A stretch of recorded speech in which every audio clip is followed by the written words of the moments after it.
What is up, YouTube? Today we're going to be looking at something that is pretty cool. This past weekend there was something called a Champions League in Japan, which if you didn't know is equivalent to a regionals, except it has about 3,200 players. So Japan will be playing their standard format, which is pretty much the same as our standard format, except with a couple of more cards. So they have like one additional set on us, basically what would be in Crown Zenith. And today I wanted to look at the finals of the Champions League matchup, analyze the game for you guys. I think it's a good learning experience. I have not watched it myself. I was going to watch it for my own personal learning. And the two decks involved are Reddy, a deck that a lot of players have written off in this current standard format, against Lugia V-Star, the current king of the format. So we're going to take a look at how this game evolves and, well, how the winner was made. I guess the champion was crowned. If you already know the results, it'll still be important for you to watch the game if you're here to learn. If you're not here to learn, well, just enjoy the content. So we're gonna look at the game, talk about it, and I believe all Champions League games are best of one. So I think even this finals is a best of one. I'm not entirely sure though. I might be wrong. It might be best of three later on, but I think to my knowledge, it's a best of one all the way through. So let's jump right into it. I have no idea who's going first. We're seeing the prizes here. There's a V-Star here. A bunch of search cards, not great. 2 path for the Reddy player, implying that they're playing a path-heavy build. Probably 4 path for Marnie. I didn't actually look at the lists that won yet at the time of this because I want to watch it blind. So the players are definitely nervous. I've been in these situations. It's scary. I think the stage is sick. It's very cool. The setup is cool.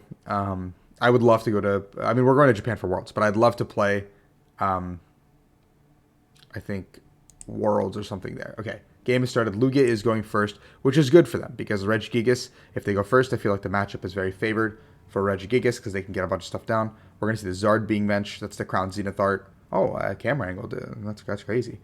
Powerful energy and nothing else. Just a pass. Okay, can't see any of the players' hands. We're going to start with the trekking shoes. I didn't even see what the card was. We're keeping it. Oh, it's a heavy ball. We're going to blind Hisuian heavy ball.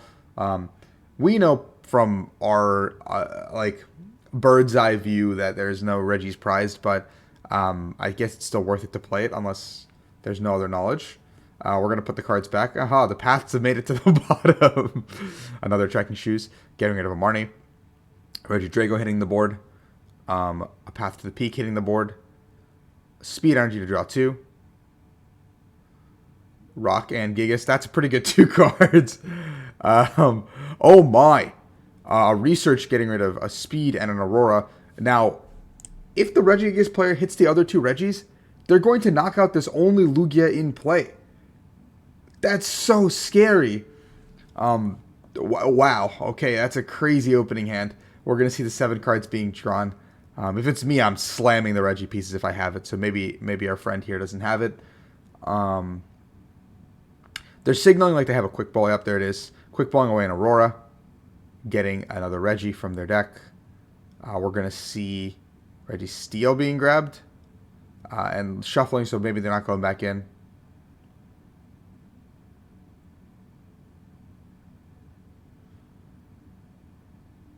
Steel in the hand.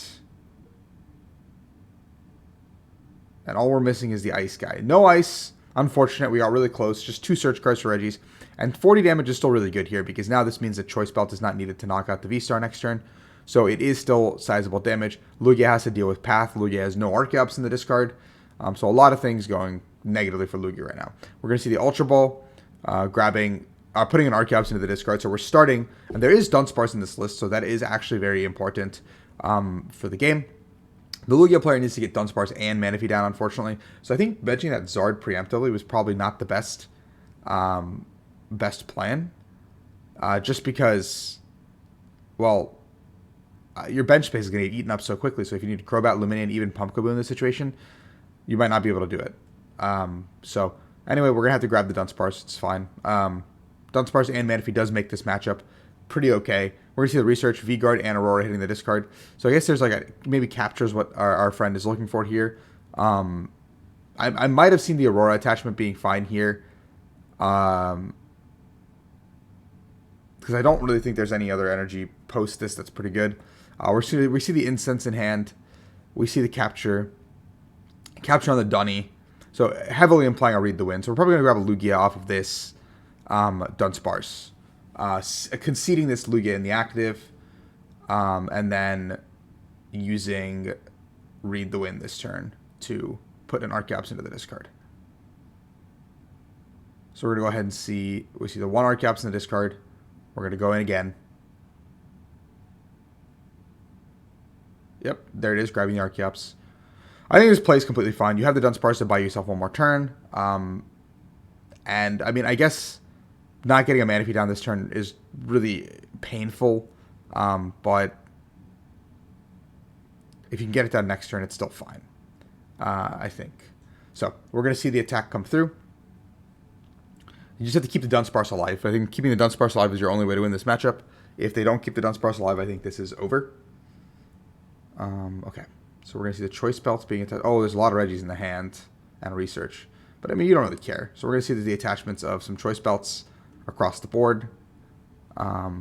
Scoop up net. Well, I mean, Drago hits for 190, which is a pretty good number right here. We're going to see the LAKEY hitting the board again. Heavy Ball just failing it.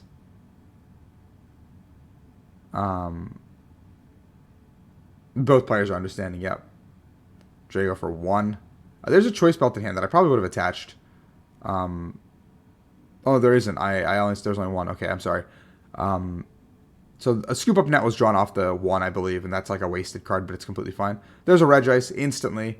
Feels pretty good, man. There's a gift as well, which means that there's no Marnieing. There's no shenanigans in that regard. I don't really see a reason to play that shoes there. I mean, but you did hit a gift, which is completely okay, I guess.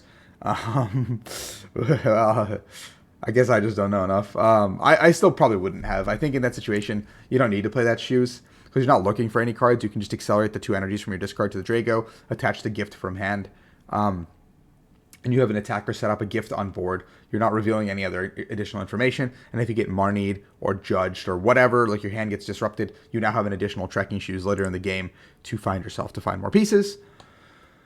You have a perfect knockout here, which is absolutely fantastic. Aurora to energy being attached here to the Regice, putting the second gift into the discard. We're going to see the Gigas coming through as well, putting the 3 onto the active. And we're going to see 190, which is a lot of damage here. Path still in play. 1 Lugia down, 2 prizes being taken. And now the important thing is, this Dunsparce is going to have to do some real work. Like, this Dunsparce is going to have to... I mean, I think the Lugia player is still in a fine situation. They just have to V-Star on this turn. Like, this is the turn where, like, you need to really V-Star, set up your board, because if you don't, you're now down 3 energy, 2 prizes, and you have to go either a Dunsparce or a Charizard. So now we see the collapse, which is good. We see there's an LAKEY and a rock in the discard. So I think the obvious answer is to get rid of Steel here, because we know there's none prized. So Steel is probably the best one. Yeah, that's the most like vanilla one to get rid of. A powerful, third powerful to the bench. That's important to note. Research as well here. Another Aurora hitting the discard. So we're going to have to see a Hiding Dark as well. So 5 energy in the discard already out of Lugia's potential. I would say like 18 max. And you need those energies to actually trade equivalently against Reggies. But, I mean, this Dunsparce should maybe carry a little bit. We're going to see Lugia V-starring. Pretty good. The attack's going to come through now. Double Turbo Energy, really good here. And the capture, no longer useful. This Lugia has to take 3 prizes, and I don't think that's possible. I don't know if that's possible, is what I want to say. 1, 2, 3, 4, 5. 1. Okay, I mean, that's fine. I guess Archeops can take 1. There's only 1 powerful remaining. The lack of the 3 powerfuls being gone is actually really painful because now Archeops can't take those knockouts, which is kind of a bummer.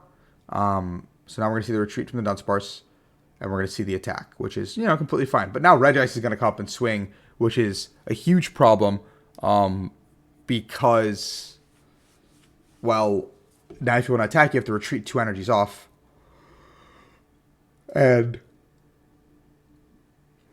we've already seen that there's a lot of energies missing. So the gift energy procs only one, I believe, off the gift, which is small value. We're going to count the energies. 1, 2, 3, 4, 5, I believe, exactly already there. 4 on board. Maybe there's 6, actually. Maybe I'm counting wrong. Ice coming into play. We know from the prizes that a path was taken, so the path can bounce the collapsed right away. We're going to see the rod. Putting back almost certainly the LAKEY and steel. I think those are the two. Oh, the Drago and steel. Okay, sure. I was going to say LAKEY just because like LAKEY is one of the more versatile ones in this matchup. But I guess with Dunsparce, you just do not care. So the capture energy coming through, grabbing the Drago. I don't know if the attachment to the Gigas is necessarily correct. I probably would have put the capture onto a LAKEY because LAKEY has 2 retreat. So you get a guaranteed 2 retreater at some point. But I guess like, and Gigas is one of the ones that's more likely to be bossed up in a situation. We're going to see the Trekking Shoes putting a twin energy in the discard. A quick ball away the Ultra Ball. Grabbing ourselves the Steel. So, I mean, this feels like a Razor's Edge close matchup. I think the first 2 prizes being given away were a little bit unfortunate.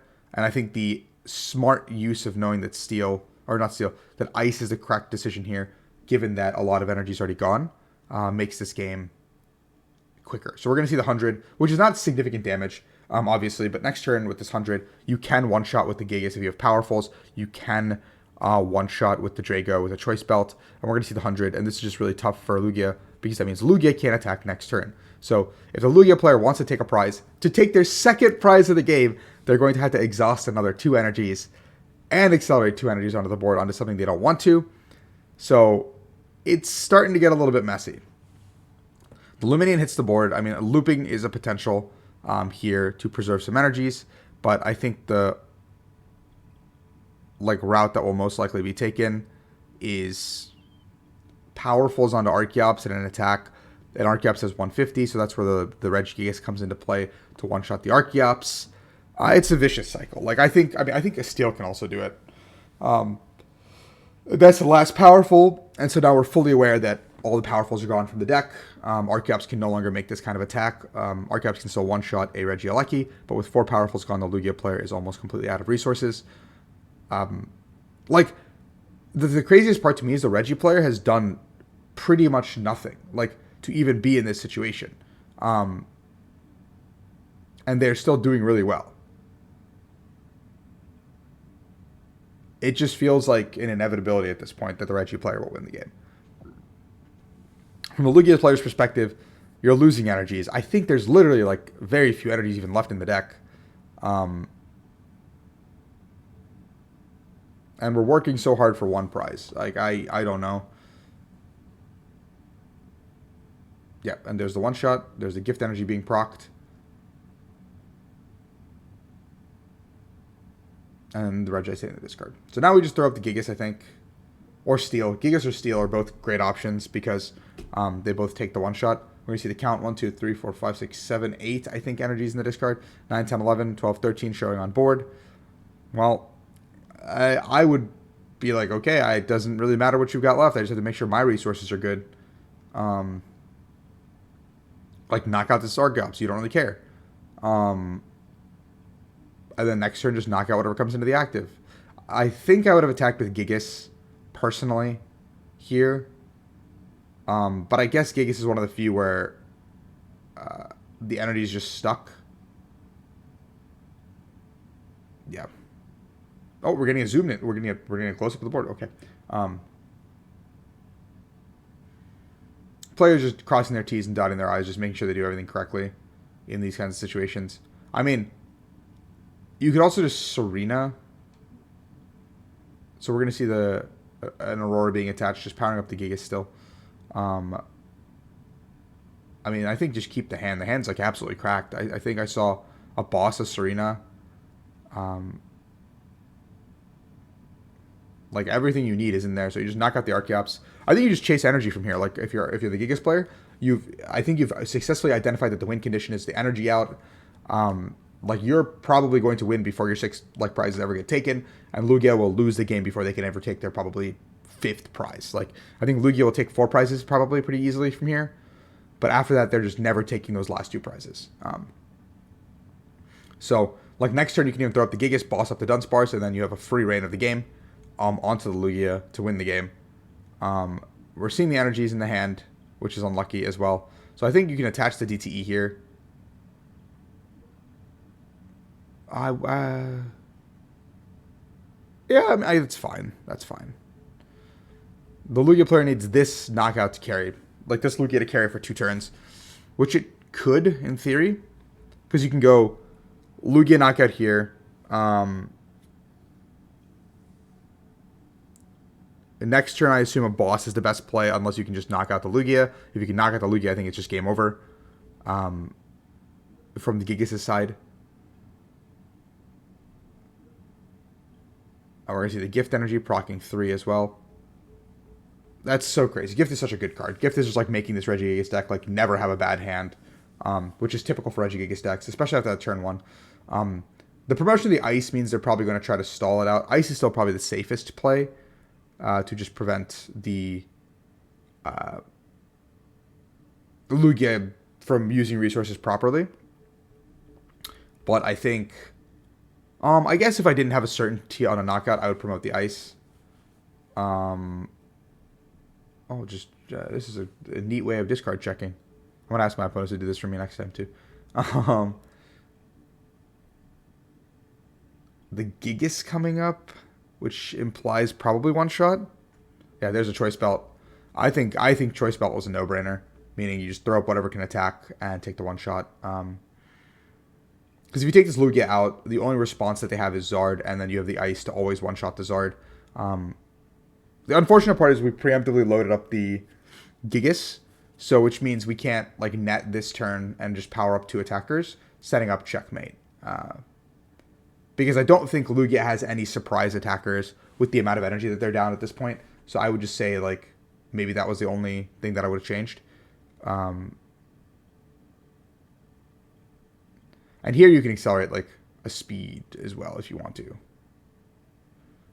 I don't know. You don't need to, but I guess if you're playing on retreat, I don't know. I don't think you need to. You don't need to do anything. You're chilling. You're being chilling. Hey, he did the speed. Let's go. Just to have more options for retreats or something down the line. There's the attachments. Perfect attachments. Perfect void state here. And there's going to be the knockout. We're going to see it. And I think the only way you get really punished if a boss comes up and takes out the Draco, because there's no, I think 2 rods are gone and there's only 1 rod remaining. But it doesn't even matter from this point because like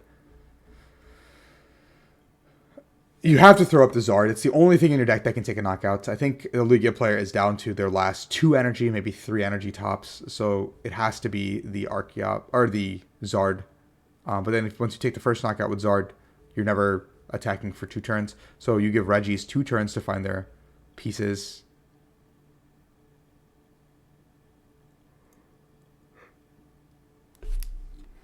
Okay.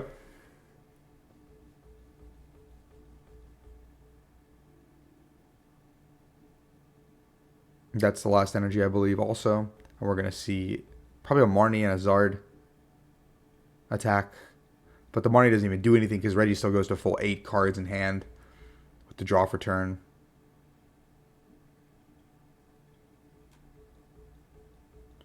You can't not attack either. Like, you have to attack and hope that they miss for 2 turns.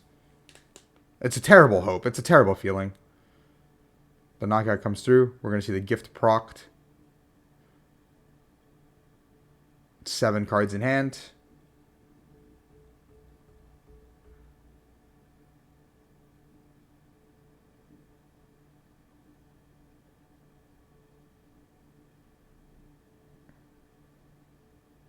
Promoting the Draco. Could have promoted the Ice also. We're going to see the Rod, putting the Gigas back. Doesn't matter. Probably attaching a Capture from hand. Or Quick Ball. There it is. Gigas. We're going to see the ability. And there's the knockout. I think this game could have gone very differently if the Lugia player did get stuck on turn 2 or went first. Which is why I still don't believe Regigigas is one of the best decks. But congratulations to the Regigigas player for winning the tournament. An incredible feat nonetheless. A lot of small things that I think could have been done a little bit differently in this matchup, but no point in crying over spilled milk. It's just a learning experience for us all. Obviously, we don't always play perfectly. Just got to analyze your play as you're up there. So thank you guys for watching. If you enjoyed this kind of content, like, subscribe, and give me some other matches maybe in history you want to watch. Maybe like recent regionals, stuff like that. I can always look at that because I do watch those pretty religiously. So thank you for watching. Hope you guys enjoy this content, and I'll see you guys next time.